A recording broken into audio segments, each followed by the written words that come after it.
நம்மை பிடிக்காதவன் ஒருபோதும் நம்மை ஏற்றுக்கொள்ள மாட்டான், பாராட்ட மாட்டான், போற்ற மாட்டான், வாழ்த்த மாட்டான், ஊக்கப்படுத்த மாட்டான். எப்போதும் விமர்சித்துக் கொண்டேதான் இருப்பான். இதுதான் கலைஞரின் அரசியல், நாமும் கற்றுக்கொள்ள வேண்டிய அரசியல்,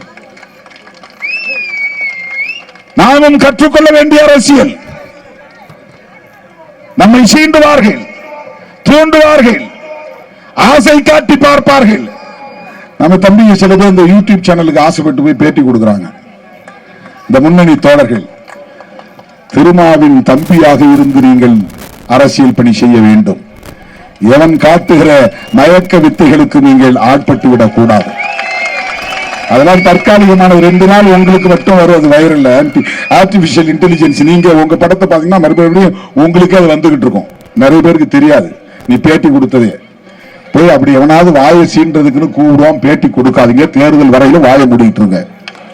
கட்சியில் இருக்கக்கூடிய முன்னணி தோழர்களுக்கு நான் சொல்றேன், முன்னணி தோழர்களுக்கு நான் தோழமையோடு சுட்டிக்காட்ட விரும்புகிறேன். உங்களை வாங்க தோழர், உங்க நிலைப்பாட்டை எடுத்து சொல்லுங்க தோழர். உங்க பேட்டியை நாங்க வைரல் ஆக்கி விட்டுறோம்மா. அதனால என்ன பயன்? இந்த கூட்டணியை உடைப்பதற்கு பல சதி வேலைகளை செய்து கொண்டிருக்கிறார்கள். கூலி வாங்கிக் கொண்டு செயல்பட்டுக் கொண்டிருக்கிறார்கள்.